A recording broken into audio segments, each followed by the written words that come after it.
Torah. I am going to share my screen. Oh, that's so much to share. Just a minute.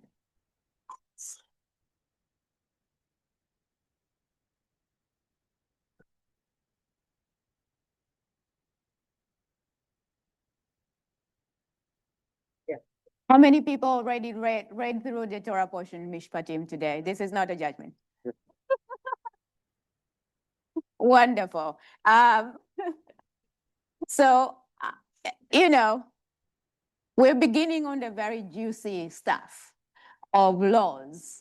We already had some last week, and we are having more this week, and it gets better from here because we get to get all of our laws in the coming, Leviticus and all the laws of purity and everything. But we have so many in this Torah portion. There's some people who are excited about laws, and there are some people who are not. Do we have any lawyers in here? Some people who are lawyers at some point? Yeah, I figured maybe you like some laws. So, but while I was preparing this Torah portion, I was thinking, I always learn from different teachers. So one of my teachers is Dr. Rabbi Mishpatim from Pardes Institute of Learning in Jerusalem. And then I learned from somebody else from Hadar as well, who I will bring up in a minute. And one thing that was fascinating is when people come up with themes or a title for their learning. And so to summarize this Torah portion of laws into 2 words, so 3 words or sentence, it's something somebody has to think about it because there's so much going on. There's so many laws. Some of them are out of order. Some of them, if we are to follow, we're thinking maybe this is an expounding on the 10 commandments or the 10 utterances. There's so much out of order. Shabbat comes almost at the last. We have all this mother stuff coming at the beginning, and there's so much. So to have 2 words that express the entire Torah portion is very interesting to me. And so on that, I'm going to ask, for those who read through the Torah portion or those who are thinking about rules in the Torah in general, what would be a theme or a title that you would give to this Torah portion? How would you describe this Torah portion in 2 or 3 words?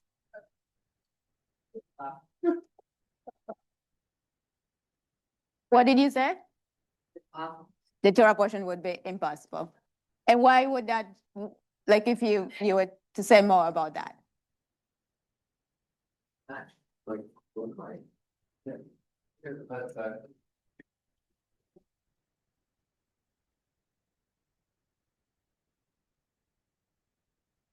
There's just too much to put into a few words or a sentence. Yeah.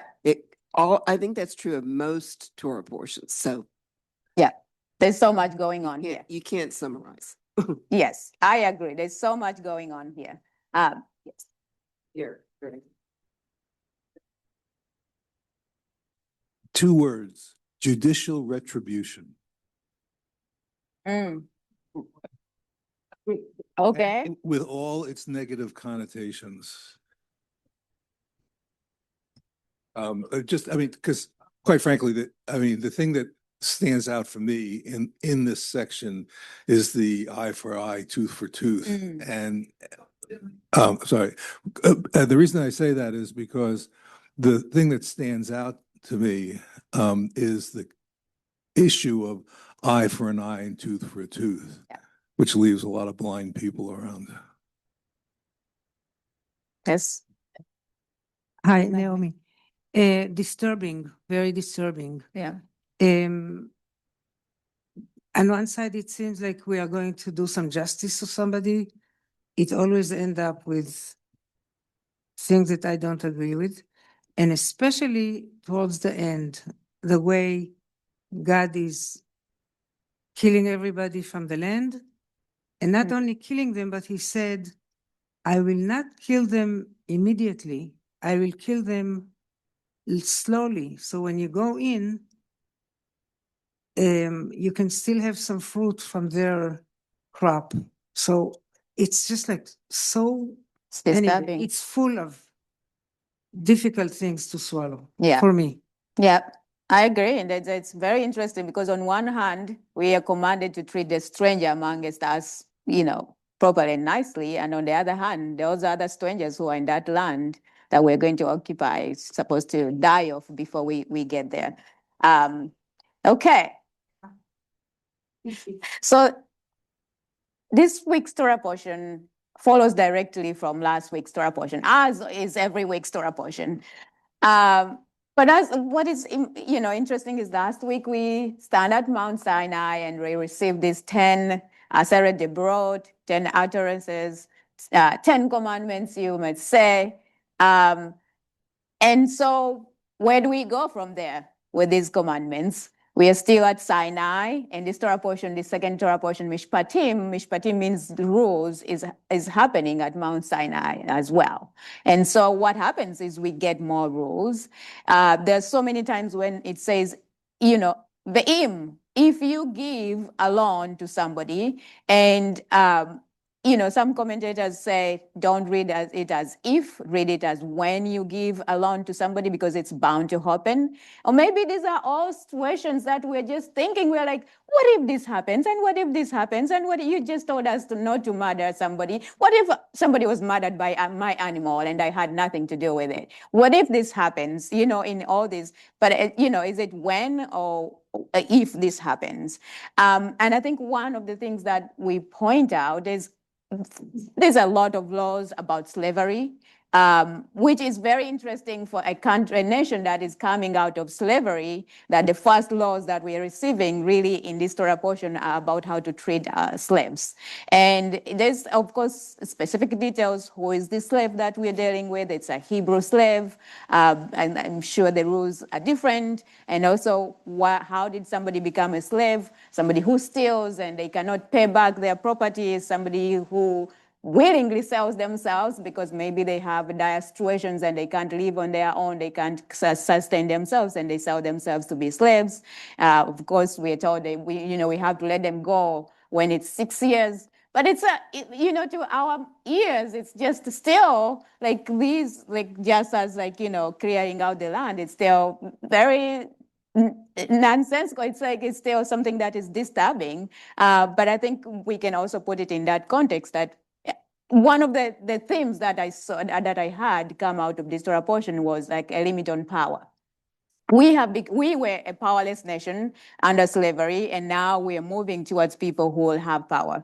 And so what do we do with that power when we are the ones who have slaves, when we are the ones who have a land, when we are the ones who have all these things, that these laws are coming to really help us navigate that power, not to be powerless, but to know what to do when we have the power.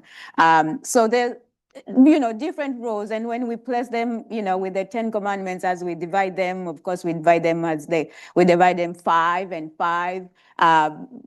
I am Adonai, your God, who brought you out of the land of Egypt, where we understand we were slaves in the land of Egypt, and maybe the slavery falls under that rule that, if God had the cries of the slaves in Egypt, then God will hear the cries of the slaves that we have now, and, the situation will be reversed. And, we're thinking Shabbat is here, we're thinking do not kill is here, but we have these roles divided into two between the ones that are our relationship with God and the relationship with each other. Most of them that appear in Mishpatim are really relationship with each other. But all of these rules, for me, they are broad because all of the ones that we think are relationship between human beings and God are also a way of extending of with human beings and each other. So we begin with Va'ele Mishpatim. I didn't put the Hebrew here, but Va'ele means and these. So if you can open Exodus 21, if you have it, 1, it begins with Va'ele Mishpatim. And so we're wondering why Va'ele.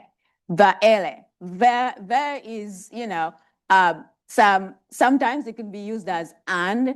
In other contexts, it's used as but. And we think it's and here. It's really and here. But would be but these are the rules. But, think about if you read it, differently. These are the rules, or but these are the rules. That means like the first ones were something else, but these are the rules. But when we say, and these are the rules, why don't we just say these are the rules? So Rashi here says, and these are the judgments or rules. The English is calling it judgments. These it cuts off the pusal, the preceding section from which it introduces, where, however, va'ele, these is used, it adds something to the former subject. So what is the former subject that we are talking about? So also here, and these are the judgments. What is the case with the former commandments? Aseret Adibirot, which are the 10 commandments that were given at Sinai. So these two were given at Sinai. So the connection is saying the connection when we say, and these, that connection, like we are connecting the 10 commandments to these commandments that we are working with right now. So Sifona also says, Ve'ele hamishpatim. In the previous paragraph, the Torah spoke about the prohibition of coveting property belonging to someone else. We remember that rule. This did not involve action. By contrast, Ve'ele hamishpatim, now the Torah speaks about the laws governing the concrete nature of this law, of coveting somebody else's property, tangible matters belonging to your fellow man or woman. But it's, it's saying that when we receive these laws, they do not have what would happen if if you did not observe these laws. And now this is like where we get the explanation of what would happen if we coveted somebody else's property, if we killed, and under what circumstances, what counts as murder, what does not count as murder. So we're just having this kind of continuation. It's like we are just adding onto what was given to us. Ashel, Tasim, Lefanecha, these are not positive commandments and negative commandments which apply to everyday Jew, but they are applicable. Anybody remember the positive commandments conversation? But are applicable only if the occasion arises. So the matter under discussion needs to be abdicated only if and when such situations occur in one's life. Joshua. So this Joshua Seeger, this leads me to think of this as a judge's guide. Like the Constitution that you have in your vest pocket, you are presented with these occasions, and what do I do? And so you look through all of these words to find, the one that applies in this situation. But the other thing that's very important for me is that it's shared with all of the people and not just those who would be in judgment, so that everyone comes into this situation with, having access to these very same rules that the judge in the case would then be applying. Yeah, thank you.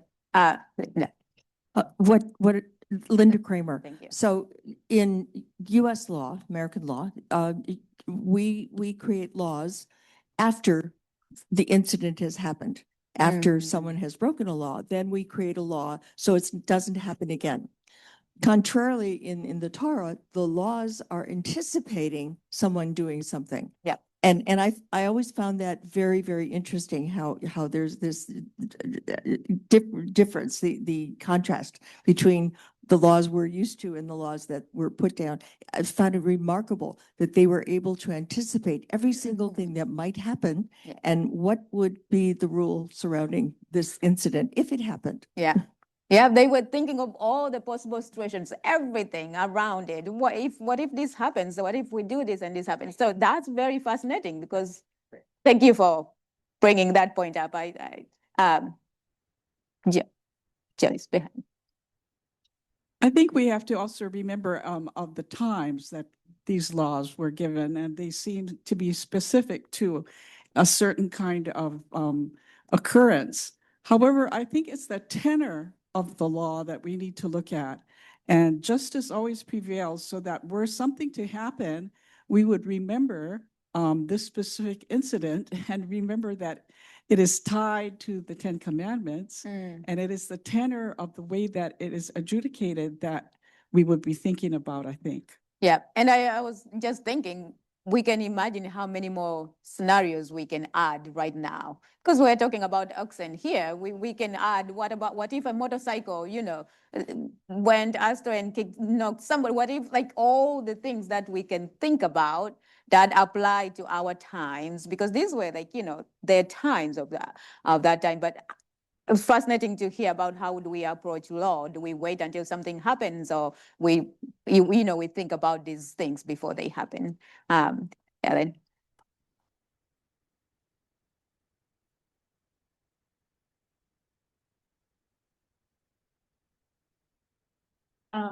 Ellen Taffine, what bothers me about some of these passages is they're very anti-feminist. It really makes a woman, specifically a daughter, a property of the father, and being sold at his whim. So that didn't rest well with me at all. That it doesn't really recognize individual rights. Yeah. And I'd like to think that it doesn't rest well with all of us, many of us at least. And I don't think anybody can sit here and defend that. But I think that's also one of the things that we need to think about when we study the Torah. Because there are some very, very complicated issues, hard issues to even think about or talk about right now. But then we have this text, it's our text, and we cannot just choose and pick through the ones that are simple and the ones that would apply to us and leave out the others. But I do believe that the Torah teaches us in so many different ways. It teaches us things that we should do and things that we shouldn't do. But it's also like our Constitution, where there's, freedom and liberty for all, but women didn't get the vote until, I think, the 21st Amendment, Yep. which was at the end of the 1800s, beginning of 1900s. Yep, Black people It did was not really get that also a for many male-dominated years as well. society. Yep, yep. It is true, and it's very interesting that these laws, don't apply, but in terms of their fairness, does not apply to everybody. Yeah, but So I just it's wanna like say one more. presented to all of us as a community. We're standing under Mount Sinai, and later on in the Parashat Netzavim, we see that it's really definitely for all of us, daughters and sons and everybody. But But our Constitution is a living document because it can correct itself through amendments. yeah, and we have corrected a lot of these laws with commentary over the centuries and over the. That's why we have the reform movement. That's why a lot of these, theological kind of arguments and discussions. That's where they come from. So yeah, we have Sandy Specter online. Sandy Specter, Rabbi Nambi, thanks for mentioning about the commentary, because even the word feminism, I mean, that is a much more recent. We're thinking, if we say about feminism, we're thinking with a 20th, maybe 19th century, 20th, 21st century mind. And we don't even have that now in the US completely. As we could see, the rights for everyone equally.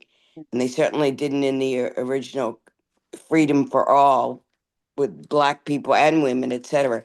But 2,500 years ago, this probably was an incredibly progressive document.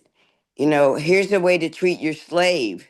And it's disgusting to think about slaves, but maybe it wasn't chattel slavery, but there were probably still like the Epstein files, whatever.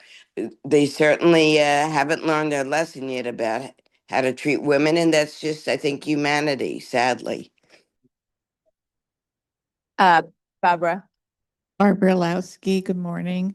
I was thinking about the ox because I remember somebody once saying, like, why am I studying about an ox?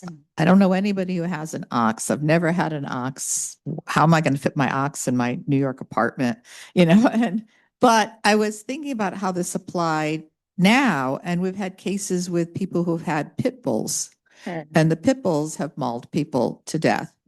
And and there was a famous case in San Francisco where somebody had two pit bulls and a woman was just going to her apartment and she was mauled to death by these dogs, and what the punishment would be and whether the owner is responsible. Now, they didn't put the owner to death, but the owner is responsible, and whether the owner is responsible financially or criminally is it was an interesting discussion as that was going on. Yeah. And one of the other thing about the ox to add as well is this commandment that if you find your enemy's ox on the road, you should stop and you should take it back to them. We've had many situations where somebody's like, that person, and you feel like there's something happening to them. You're like, maybe that's karma, they deserve it. But it's telling you that, stop, help them. Whether you like them or not, that the commandment here is to stop and help them. Maybe, rescue whatever they are doing, help them in any way, which is something that can apply to us in many, many situations. It has something to do with the ox back then as property, as somebody's property, but right now, there are so many scenarios that we can draw from that as well. Yeah. Okay. So I'm going to move a little bit forward. And speaking of the 10 commandments, I chose one commandment, which is to observe the Sabbath, Shabbat. And I'm not speaking about the details of how to do it. Malacha lo ta'asu, like what we are not supposed to do on Shabbat or not. But what does Shabbat, why are we commanded to observe Shabbat? And what does Shabbat mean to us? So what does it bring to our lives?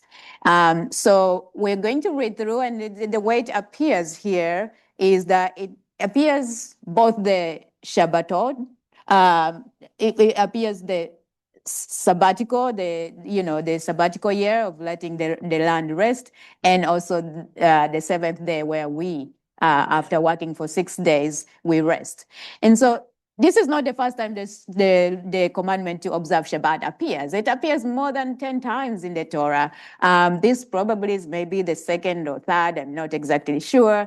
The first one is about manna. When we are collecting manna, we collect on I would say Friday, but on the 6th day, we collect 2 portions and then rest. We're not supposed to collect any manna or any food on Shabbat. And the reason that it's given there is that, because this is a Shabbat of God. It doesn't say it's for us to rest, it's a Shabbat of God. We should rest because it's Shabbat of God. And of course, that takes us back to the creation story where God rests after creating the world for 6 days, and on the 7th day, God rests. And so there it tells us it's Shabbat of God. And many times in this Torah portion, we encounter, last week's Torah portion, we encounter Shabbat as Zachor, as remembering. The commandment is to remember Shabbat. Later on, I think in Deuteronomy, we will encounter Shabbat as Shamol, to observe Shabbat. And right now we hold on to those two, remembering and observing it, which are 2 separate commandments, which end up being one, it become one of the Sabbath. We see also Moses in Deuteronomy just really retelling the story and mentioning Shabbat so many different times. And so here, Shabbat appears as part of maybe expounding on the previous, law that was given, but it really does not have as much details as all the other commandments. So Exodus 28-11, remember the Sabbath day and keep it holy. 6 days you shall labor and do all your work, but the seventh day is the Sabbath of the eternal your God. You shall not do any work, you, your sons, your male slaves, or your female slaves, or your cattle, or your strangers who live within your settlements. For 6 days God made heaven and earth. This is from last week's Torah portion. So this week's Torah portion, 6 years you shall sow your land and gather its yield, but in the 7th year you shall let it rest and lie fallow. Let the needy among your people eat of it, and what they leave let the wild beasts sleep. So we get the sabbatical year, but what is it for? It's not for us to rest. It is for other people. It is because the needy and the poor and the people use that land, they can harvest, they can get things from that land when we let it rest. And this was one of the themes that came up from a teaching from Hadar that I thought was very, very interesting, that it singles out Shabbat, especially in this case, as a responsibility towards other people. That when we observe Shabbat, it's not for us, it's for other people. 6 days you shall, so this comes to the Shabbat now. 6 days you shall do your work, but on the 7th day you shall cease from labor, in order that your ox, your donkey may rest, and that your homeborn slave and strangers may be refreshed as well. Elaine? Shabbat Shalom. I just thought of Shabbat in a kind of a different way, and I don't know in the Garden of Eden whether like every day was kind of the Sabbath because they didn't have to work. But once Adam and Eve are kicked out, they have to work. And I'm just wondering, like, that God still has compassion for them. You know, they have to work and get their food and everything, but they should also have the Sabbath where they don't need to work on that day. So does that make sense? Like the Sabbath was sort of a gift to Adam and Eve also. I think it makes sense. It's not mentioned explicitly, but I could only imagine. And I think like if we look at it because of, the way that Adam and Eve were kicked out of the Garden of Eden, where what they were given is responsibility. So I think like the fact that they are leaving this bubble, this place where they only rested for themselves, which led to, doing whatever they were doing, eating from the tree of knowledge and all these things. And now they have the responsibility to actively do it. And maybe that involves other people as well, and the land and other things to rest. But I think that's a very interesting thing. Yeah, of course. And when we are thinking, Shabbat can be for us too. And I think that's for sure. That's like, by conclusion, like Shabbat is for me as well. And I think Shabbat was for Adam and Eve, for sure. But also, and I'm also fascinated in looking and seeing what these other places, how Shabbat appears, what is Shabbat for? Is it for us, and is it for somebody else? And why? Maybe what is that relationship between us and those people? And what is our responsibility to other people with regards to Shabbat? Harv, and then we'll go to Jeff. The focus has been on human beings and animals. But I would propose that the Shabbat is mainly for the land and the earth, and enable the land and the earth to restore itself. I don't disagree with you at all. Yeah, I think we can pass the mic. And I think we can even see the benefits of that. If we leave the land to rest for 1 year, you definitely see the benefits. It rejuvenates it. We can plant the same crops that we planted before if we leave it rest for a bit. It's a very good agricultural practical advice. Jeff. Yeah, Jeff Berman. I've always wondered about Shabbat. There's some jobs you got to do on the 7th day. Cows need to be milked no matter what. Doctors don't always get the 7th day off, let me tell you. And I'm sure lawyers don't always get their 7th day off either. So I just wondered what the sages said about that problem. And the rabbis, yeah. It's a very good question. Yeah. I'm not exactly sure if we bring in situation by situation. But I think in general that we know that, well, we have the idea that somebody else can light your fire who is not Jewish or whatever. But the general concept is that everybody and everything rests on Shabbat. However, we have the rule of Pekuach Nefesh of life comes before Shabbat observance. If somebody is sick on Shabbat and you have to drive to the hospital or whatever you have to do to save a life, you do it. you break the Sabbath, it has nothing to do, so it depends on what you think saving a life is. And, it does having somebody like being present as a lawyer in the court so you prevent somebody from going away to jail or whatever it is that you have to do in saving a life. What about the cows? They still have to be milked. I guess. I don't know. Is there a routine that you can do, Dahlia? You can help, but is there a routine? Microphone. Oh, here it is. The answer is yes. You do need to milk the cows, but you cannot sell the milk. You have to pour it. Right. A lot of those questions are in the foremost of Israeli law and culture. So, lo bashamayim. In Israel, they have to deal with this on a daily basis. How to apply, what to do. Since I have the microphone, can I make one more point, a different one? Please do. When you started the class, everybody thought about this portion in a very negative way.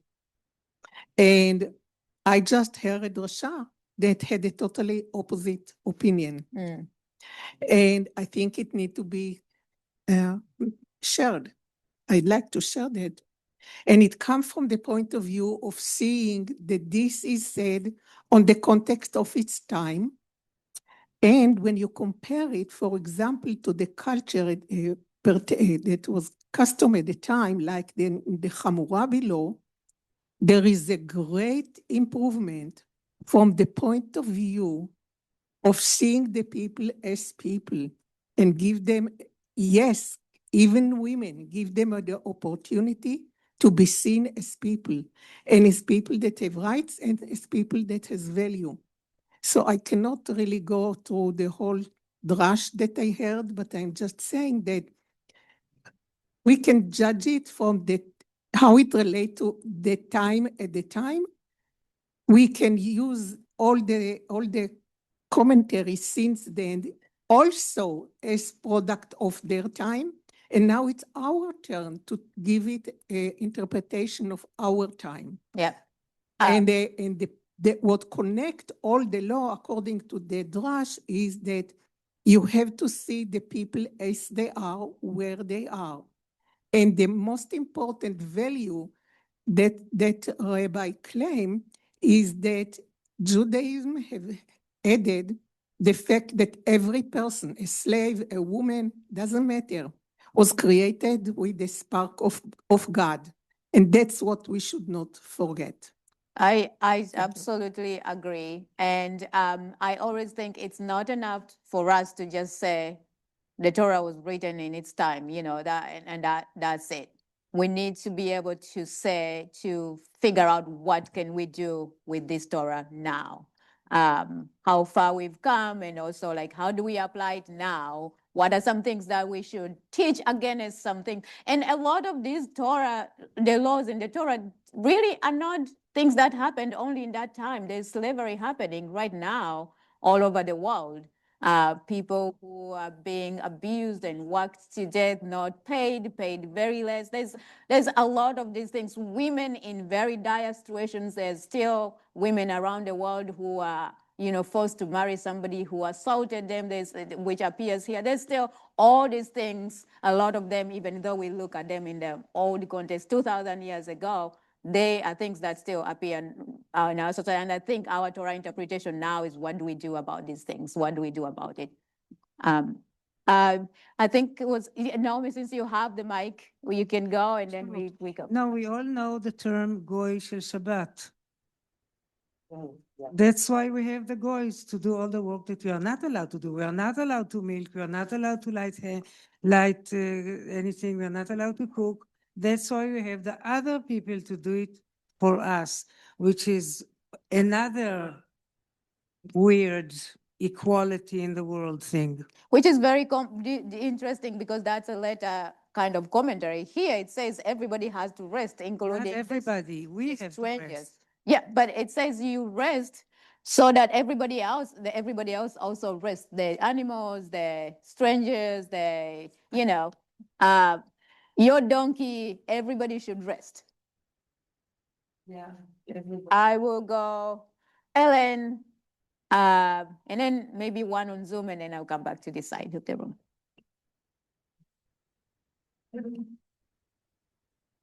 Being fond of American history, I read many books on the Great Dust Bowl in the 1930s, and that was really caused by greed and overuse of the land in the Midwest. It not only contributed to the Great Depression, but it destroyed lives and communities because people did not give the land a chance to rest, and they abused it, and it eroded with time. And because it didn't have, the soil was not held firmly by the wild grasses, the wind struck through and just carried away all the dirt and created this dust storm that also caused tremendous chronic conditions among the inhabitants. Thank you. I'm actually going to go this side and ask whoever, somebody that hasn't spoken before to go first. Yes, Steve, and then Larry.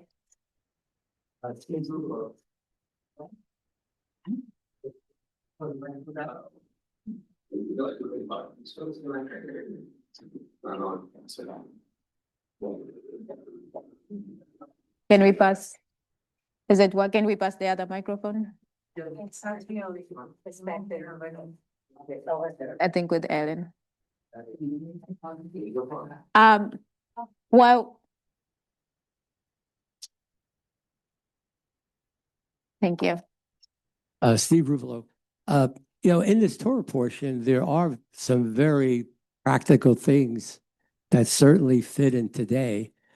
The idea of, not showing deference to the rich and law, and that, you don't favor people, the richer people. And they also talk about if you're poor, you shouldn't lie on their behalf because they're poor. It's a real system of justice. Now, when you take it to modern times, unfortunately, just the opposite is happening because people are showing deference to the rich, the poor being very marginalized. You think about elections, the intimidation of the poor people to scare them not to vote. I mean, you thought we might have learned, we could have continued that same thread about the beauty. I mean, there are some very beautiful bits of food in this particular Torah portion. And unfortunately, we're in a bad strait right now as a country with the perversion of these really beautiful laws. Thank you. Can you pass the love to her? Yeah. So who needs a mic? We have one. Yeah, we can put it on this side. Thank you. So I'd like to respond to Dahlia. And I think that the problem with this section is that it's not the individual words, it's what people have gotten out of it. And this idea of eye for an eye is really a strong, prevailing sentiment with a lot of people, and they can point back to the Torah and say, well, I want my pound of flesh. I mean, talk about how Shakespeare interpreted that. So I think that's where I have this negative feeling for it. It's not what is written there, it's what it's become. Okay. I was going to say that certainly is different than the Christian idea of turn, and the Talmud does change it. I mean, there's no question about that. Yeah. But I mean, there is, but unfortunately, people don't read the Talmud. But what they read is that's right. I'd also say that about Shabbat. I think that the issue for Shabbat for me is that it's coming to Torah study. It's being with a group of people.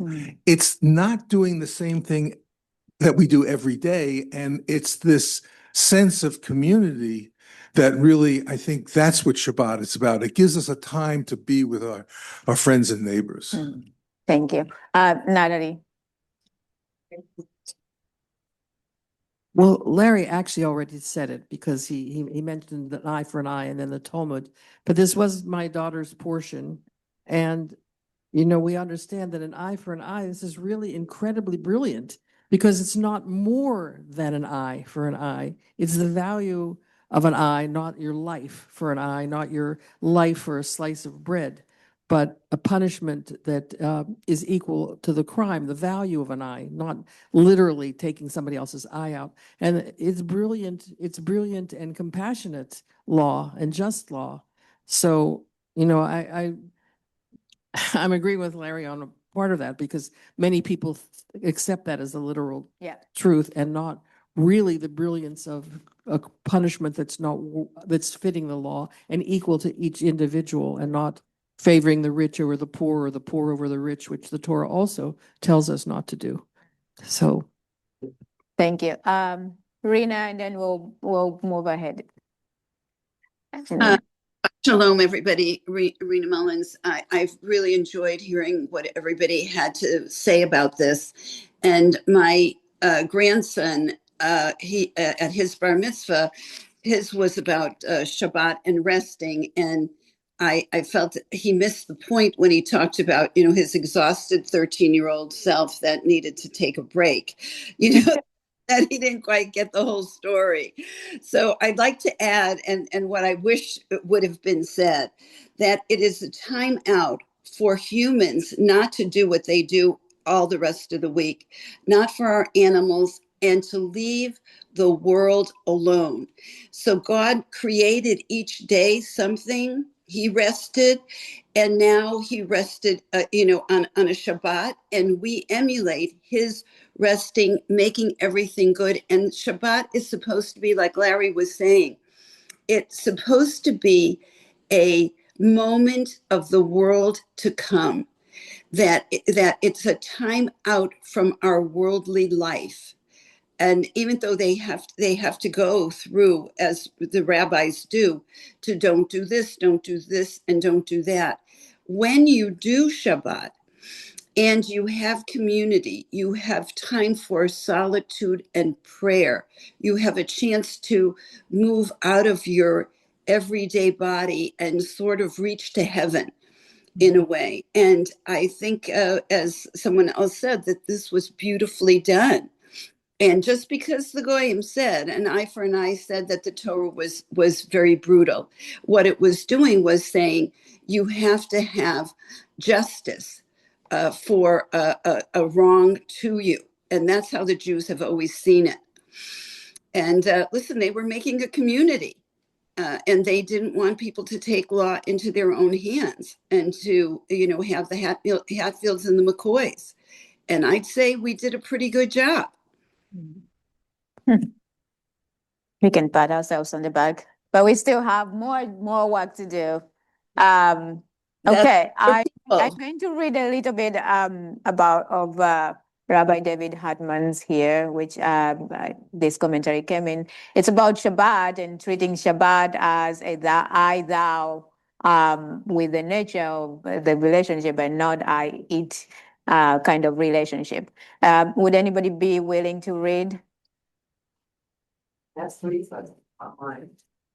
I see Shelly has her hand up as well. Oh, Lisa has her hand up as well. So either Lisa or Shelly, if one of you want to read, and then you can either first start with your commentary or end with the commentary. Oh, I'm happy to read. I just wanted the back to Linda's point for a second about the laws being anticipatory. I was always taught that the fact that we had laws against specific things was because those things were actually happening. And that's why they were mentioned, not that they were anticipating what might happen, but that those things were all happening in the world at the time. And people were making idols, like building golden things and mistreating their servants and all these things and stealing and lying. And that's why those laws were there to address the things that were actually happening in the world. But that's what I was taught. Anyway, Lisa, could be both. before you read, let me respond a little bit to that. And I think the context of where we're receiving these laws, the Israelites are in the wilderness, and they're not doing as much. A lot of these laws are not yet applicable. But perhaps these are things that were already happening in Egypt that they know of, things that were happening, and they have an idea. Maybe it goes back to, they've lived in organized society. They have an idea of what goes on and what some of the cases that happen there. And so they're building this whole system. God is building this whole system of what they will use when they get to Israel, to the land as well. So I think it's both. Right. It's some of the things that they already know and some of things that they are anticipating will happen, especially going to a new place and being with people that they've not been with. Okay, Lisa, you can read. Right. Okay, so the setting, that's what. Yes. The setting of the sun ushers in a unit of time where the flowers of the field stand over and against man as equal members of the universe. I am forbidden to pluck the flower or to wield it as I please. At sunset, the flower becomes a thou to me, with a right to existence regardless of its value for me. I stand silently before nature as before a fellow creature and not as a potential object of my control. And I must face the fact that I am a man and God. Rabbi David Hartman, I Thou with Nature on the Purpose of Shabbat. Thank you. I like this commentary a lot because I think it's talking about, our limit. Like our gratitude, taking that time is our limit. We are plucking flowers all week and we're doing all these things. We need to stop at some point and realize that we just can't do it all the time, that we need to stop and leave these flowers, leave the world to exist in its own, that it's not just for our benefit, that, there's a lot that is going on to nature than for our own benefit. And I think it's a moment of gratitude. It's a moment also of a limitation of what we can do, because it's very endless. We human beings, relentless on how much we take from the world. We can always take and take and take, but that kind of limit is also really great. All right. I'm going to read a little bit, or somebody actually, if somebody is willing to read through Rabbi Avittel's Hochstein's from Hadao's. So this is where she summarized everything that she thinks Shabbat is about us, but not really about us. It's Shabbat when we rest, or even when we come, wherever we observe Shabbat.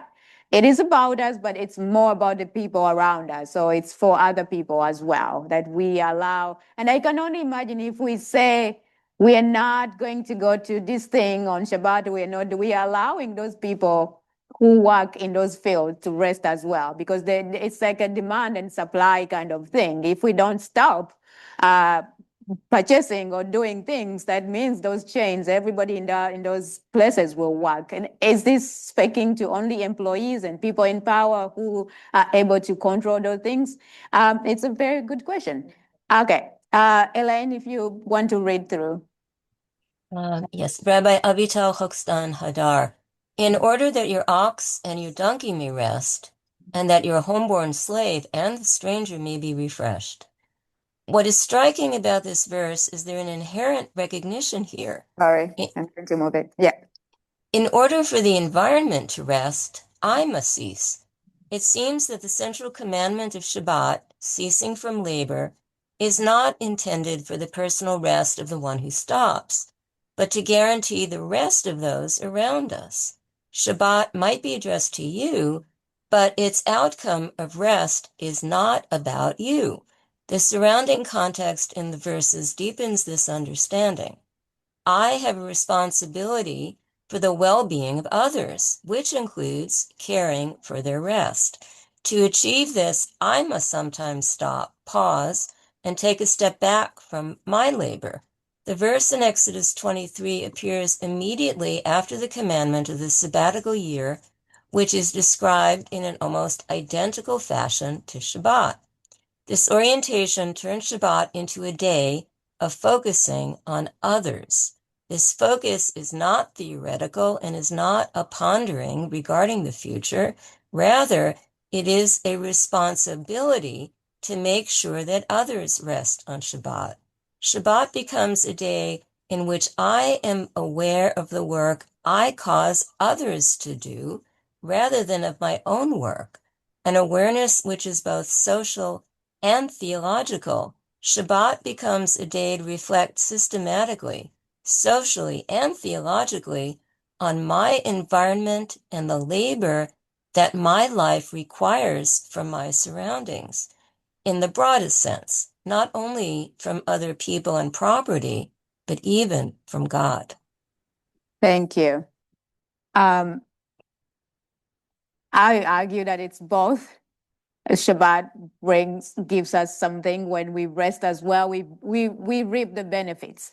But I can see this point that when we rest, we definitely give the land, we give the animals, we give our workers, our employees, we give everybody around us, that we allow them, we create a system where we allow where people, can rest, and maybe they can choose to rest, but we have a system where other people can chill. And this is speaking to a society that we're already speaking about slaves and workers and people who are going to work for us and all this. And I can see the value of this coming.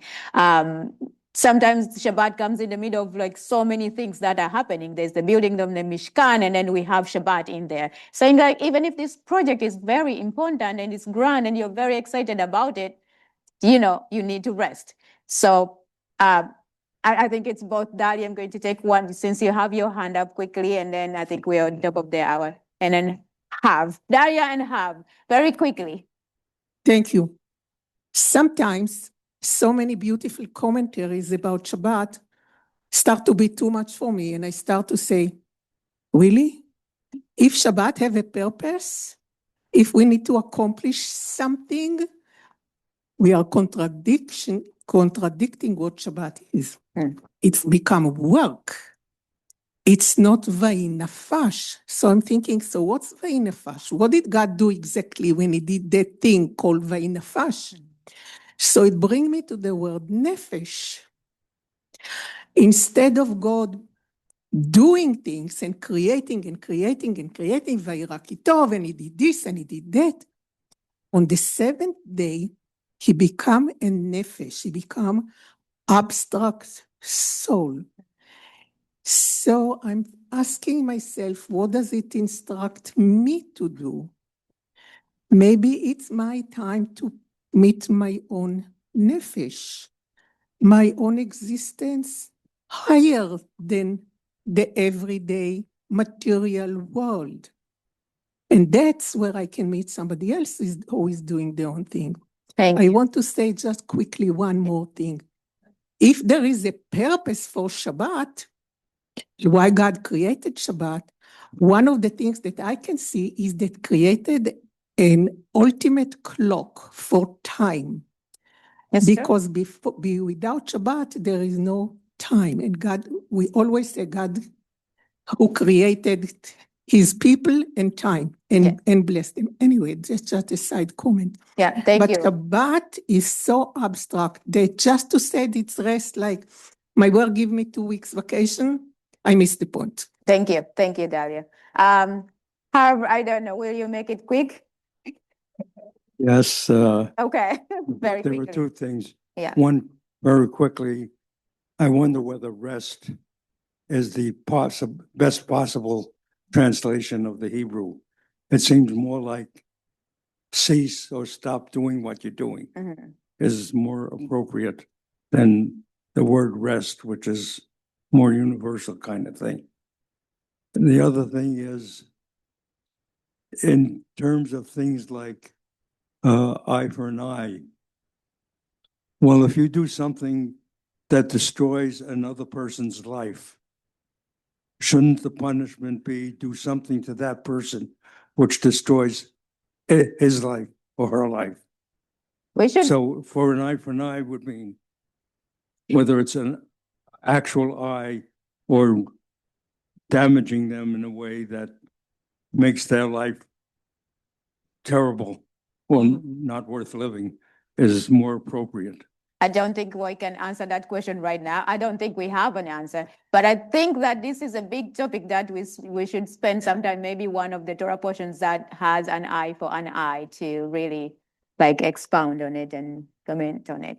All right, I'm going to say Shabbat Shalom in whichever way you perceive Shabbat to be. And I hope we can enjoy it and observe and remember and all the things. So we will recite together Lana's Kaddish. Together, let the glory of God be extolled. Let God, his great name, be hallowed in the world whose creation God willed. May God, his sovereignty, soon prevail in our days and our lives and the lives of all Israel. And let us say, Amen. Let God, his great name, be blessed forever and ever. Let the name of the Holy One of blessing be glorified, exalted, and honored. Thou God is beyond all praises, songs, and admirations, and the altar. And let us say, Amen. God of heaven and earth, grant abundant peace to our people and their leaders, to our teachers and their disciples, and to all who engage in the study of Torah here and everywhere. Let there be for them, for all of us, grace, love, and compassion, a joyful life, sustenance, and a Let's say Amen. For all Israel, for all humanity, may the blessing of peace and the promise of life come true.